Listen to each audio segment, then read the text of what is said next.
हिंद। आप सभी का सिद्धार्थ सर यूट्यूब चैनल पर स्वागत है। आज की महत्वपूर्ण वीडियो में लेकर आया हूँ पोषण के महत्वपूर्ण 50 प्लस प्रश्न लेकर आया हूँ, जो कि वन शॉट वीडियो है। इसमें कम समय में आपको ज़्यादा से ज़्यादा प्रश्न देंगे, क्योंकि एग्जाम का अब ज़्यादा समय बचा नहीं है।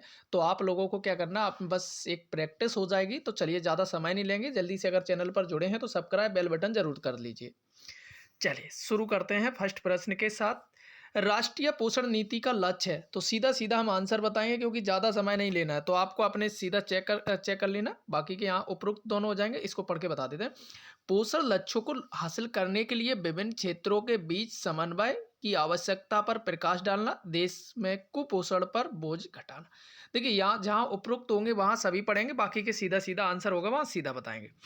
अगला है कि नवजात मृत्यु दर प्रति 1000 जीवित जन्मों पर डैश के कम आयु के शिशुओं की मृत्यु संख्या को कहते हैं। तो ये आपको बताना है। तो सीधा सीधा मैं बता देता हूँ, यहाँ से 1 वर्ष के अंदर जितने भी बालक होते हैं। अगला है कि अपूर्ण प्रोटीन का एक उदाहरण है। तो यहाँ से आपको जो बताना है सीधा सीधा बता दें, GAN। बाकी के दूध में भी पूरी होती है, अंडा में, मछली में, ये इसमें अपूर्ण मतलब कह सकते हैं नामात्र के लिए। अगला है ICMR 2020 के अनुसार 10 से 15 वर्ष की आयु वाली बालिकाओं के लिए आयरन की अनुशंसित आहार यह अनुमति है। तो कितनी होना चाहिए ये पूछ रहे हैं। तो चौथे का आपका आंसर क्या हो जाएगा, 27 मिलीग्राम प्रतिदिन में। अगला है वैक्सीन डैश हो सकता है। तो देखो, यहाँ वैक्सीन आपका हो सकता है। तो देखो, एंडीजेनिक प्रोटीन, छीड़ बना दिया गया रोगजनक और जीवित छीड़ीकृत रोगजनक, मतलब कि सभी हो जाएंगे करेक्ट। चलिए अगला प्रश्न है, विटामिन A, D, E और K हैं, ये आपको बताना है। तो यहाँ से मैं सीधा सीधा 6 का जो आंसर दे दूं, आंसर हो जाएगा बसामा गुलन। बसामा गुलन की ट्रिक है कीड़ा, याद रख लेना। कीड़ा आप लोगों को बता दूं, कीड़ा जब बाकी के बचे वो पानी में घुलते हैं। वो किस में घुलते हैं? पानी में घुलते हैं। चलिए प्रश्न नंबर 7 है।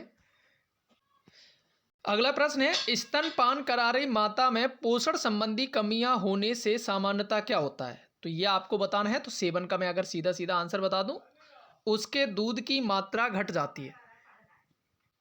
अगला प्रश्न है, निषेचन से लेकर 2 माह की समाप्ति तक निषेचित अंडकोशिका में क्या कहा जाता है? भ्रूण।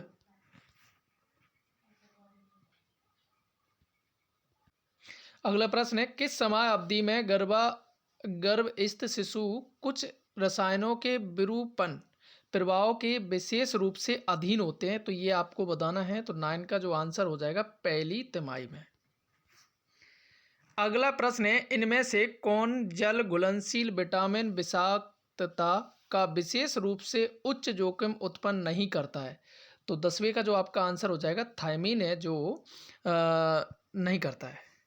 अगला प्रश्न है, गर्भस्थ शिशु को पोषण डैश के माध्यम से मिलता है? तो ये आपको बताना है। तो 11 का जो आंसर हो जाएगा गर्भनाल प्लेसेंटा। तो याद रखना इसको, अच्छा प्रश्न है। अगला प्रश्न है, ICMR 2010 के अनुसार गर्भवती स्त्री हेतु रेटिनॉल की हायरिया अनुमति कितनी है? तो आंसर हो जाएगा 800 माइक्रोग्राम प्रतिदिन। अगला प्रश्न है, एक दृश्यात्मक खाद्य मार्गदर्शिका जो व्यक्ति को आहारीय दिशा निर्देशों की अनुशंसाओं को समझने और उन्हें व्यवहार में लाने में समर्थ बनाती है? तो यहाँ से 13 का जो आपका आंसर हो जाए खाद्य मार्गदर्शिका पिरामिड। याद रखना, खाद्य मार्गदर्शिका पिरामिड। इनमें से किसे छोड़कर अन्य सभी बेरी बेरी से सही प्रकार हैं? तो यहाँ से 14 का आपका आंसर हो जाएगा वृद्ध बेरी बेरी को छोड़कर बाकी की नवजात बेरी, हृदय बेरी बेरी और शुष्क बेरी बेरी। अगला प्रश्न है, 10 ग्राम आयोडीन युक्त नमक डैश से मिलीग्राम आयोडीन मिलती है? तो 15 का आंसर क्या हो जाएगा आपका 150। याद रखना 150। अगला है, इंसुलिन की कमी से क्या होता है? डायबिटीज होती है या घेंगा होता है या डायबिटीज मेलिटस होता है? तो 16 का जो आपका आंसर हो जाएगा डायबिटीज मेलिटस होता है। क्या कहते हैं इसे? डायबिटीज मेलिटस नामक रोग होता है। तो याद रखना। अगला प्रश्न है, सामुदायिक स्वास्थ्य केंद्रों द्वारा किए जाने वाले महत्वपूर्ण कार्य क्या है? तो याद रख लियो यहाँ से मल जल का निपटान, रोगाणु मुक्त पेयजल और प्रतिरक्षणी एवं स्वास्थ्य शिक्षा, उपरोक्त सभी हो जाएगा आपका करेक्ट। चलिए अगला प्रश्न है, वैक्सीन शरीर से क्या करवाते हैं? तो यहाँ से 18 का जो आपका सीधा सीधा आंसर क्या हो जाएगा, ये हो जाएगा एंटीबॉडी उत्पन्न करते हैं। एंटीबॉडी जो आपके रक्त में पाए जाते हैं, AB ग्रुप वगैरह होते हैं। गर्भावस्था की तीसरी तिमाही के दौरान अपेक्षित भार वृद्धि है। तो 19 का आंसर क्या हो जाएगा, 1 पाउंड प्रति सप्ताह। क्या है, 1 पाउंड प्रति सप्ताह। अगला प्रश्न है, ICMR 2020 के अनुसार 10 से 17 वर्ष के बढ़ते बालकों के लिए कैल्शियम की RDA है। तो 20 का आंसर क्या हो जाएगा, 800 मिलीग्राम प्रतिदिन। अधिकतर वैक्सीन है, तो ये आपको बताना है। 21 का आंसर क्या हो जाएगा, इंजेक्शन द्वारा शरीर में प्रविष्ट कराए जाते हैं, जितने भी हमारे ज़्यादातर लगाए जाते हैं। अगला है, प्रधानमंत्री ग्रामोदय योजना सामाजिक और आर्थिक बुनियादी ढांचे के निर्माण पर केंद्रित है, जिसमें शामिल हैं, तो आपका ये देखो यहाँ से ग्रामीण सड़कें, सुरक्षित पीने योग्य जल, बेहतर आवास, मतलब कि उपरोक्त सभी हो जाएगा आपका करेक्ट। अगला प्रश्न है, NIN 2010 के अनुसार भारतीयों हेतु खाद्य पिरामिड डैश खाद्य पदार्थ सुझाता या दर्शाता है? तो यहाँ से पर्याप्त मात्रा में खाए जाने वाले, संयमित मात्रा में खाए जाने वाले, बहुत ही कम मात्रा में। तो आंसर क्या हो जाएगा, उपरोक्त सभी हो जाएगा करेक्ट।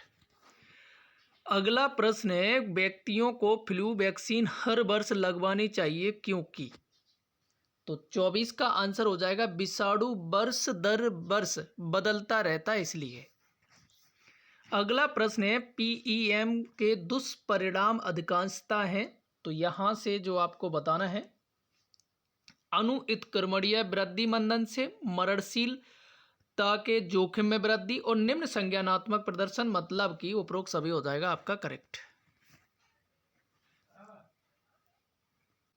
अन्नपूर्ण योजना डैश के समूह की आवश्यकताओं के लिए खाद्य सुरक्षा प्रदान करने पर लक्षित है, ये आपको बताना है।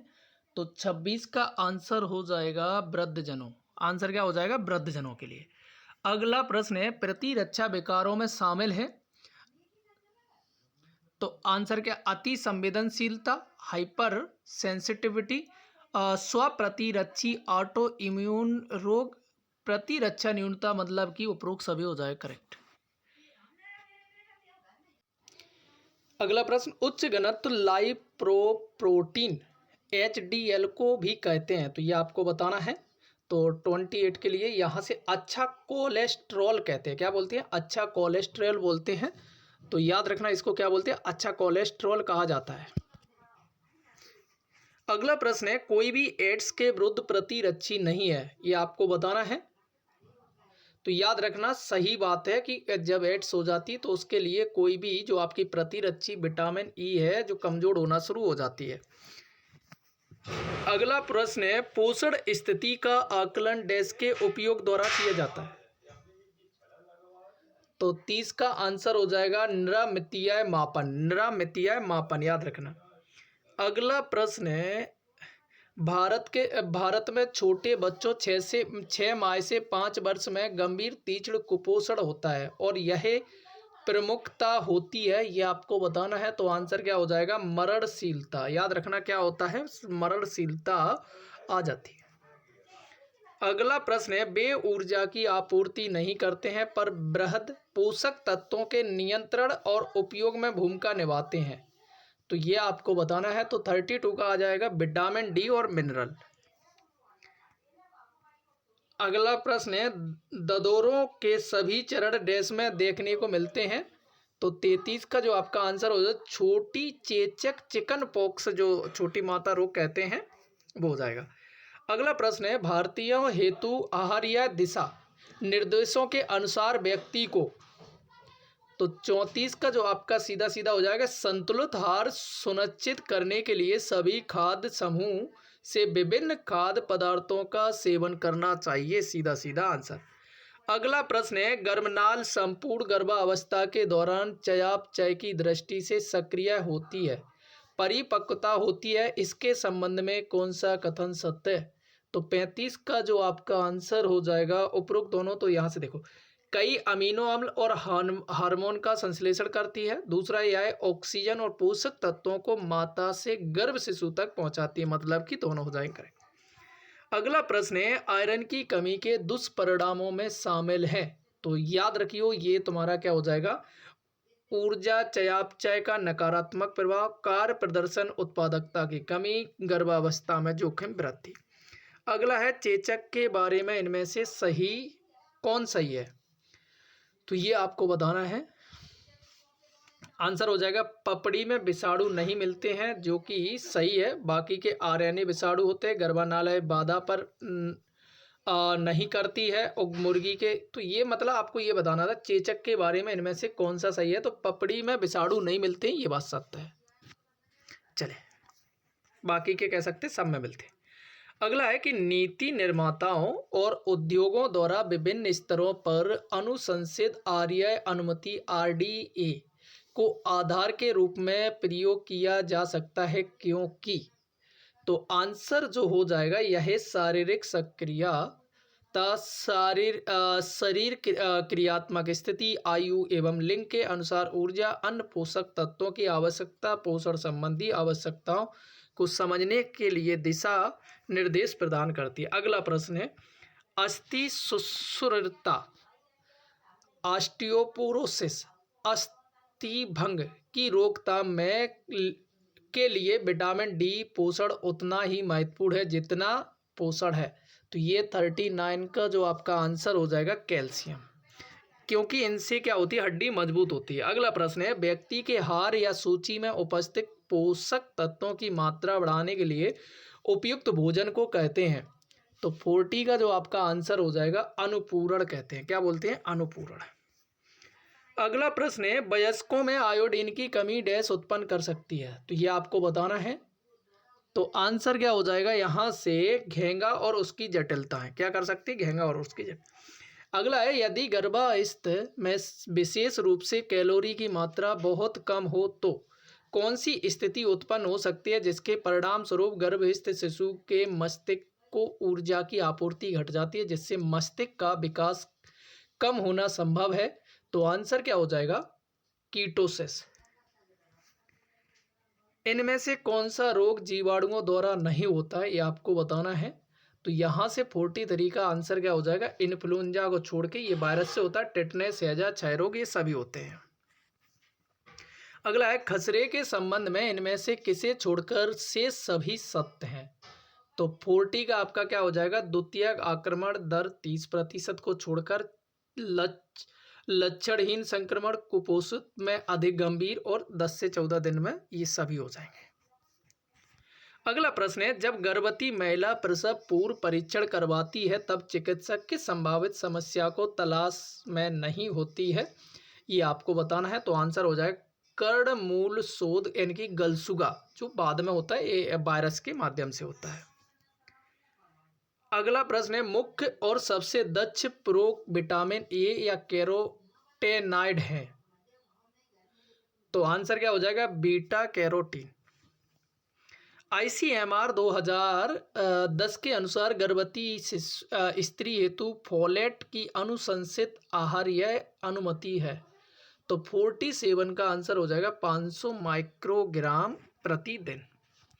अगला प्रश्न है 48, विद्यालय आयु वाले अप्रतिरक्षित बच्चे प्रायः वैक्सीन निरोधित रोगों जैसे डिप्थीरिया, खसरा, पोलियो आदि से सुरक्षित क्यों रहते हैं? तो 48 का आंसर हो जाएगा क्योंकि अधिकांश बच्चे इन रोगों के विरुद्ध प्रतिरक्षित होते हैं, HERD प्रतिरक्षित। अगला प्रश्न है, इनमें से कौन प्रसव पूर्व विकास का अभिलक्षण है? तो आंसर क्या हो जाएगा? यहाँ से देखो, यह मानव जीवन काल की सबसे छोटी अवस्था, सही है। यह मानव विकास की बेहद नाजुक अवस्था, यह वह अवस्था है जिसके दौरान अधिकांश विकास सबसे तेज होता, मतलब कि उपरोक्त सभी हो जाएंगे करेक्ट। अगला प्रश्न है, इनमें से किसे छोड़कर शेष सभी रोगों के संचरण के साथ वाहक संबंधित है? तो ये आपको 50 का बताना है। खसरा को छोड़कर बाकी के सभी बाघ हैं हैजा, डिप्थीरिया, टाइफाइड। खसरा वायरस से। अगला है, इनमें से कौन सा रोग प्रोटोजोआ के कारण होता है? तो ये आपको याद रखना, बड़ा सिंपल सा प्रश्न था। मलेरिया। तो मलेरिया प्रोटोजोआ से होता है, ये आपको याद रखना है। अगला प्रश्न है, वैक्सीन लगवाने के बाद शरीर विषाणु के अपेक्षाकृत कमजोर रूप का अभ्यस्त हो जाता है। ठीक है। अगला प्रश्न है कि हमारे देश में रक्तलापता एनीमिया मुख्यतः के कारण होता है, यह आपको बताना है। तो आंसर क्या हो जाएगा? आयरन की कमी के कारण।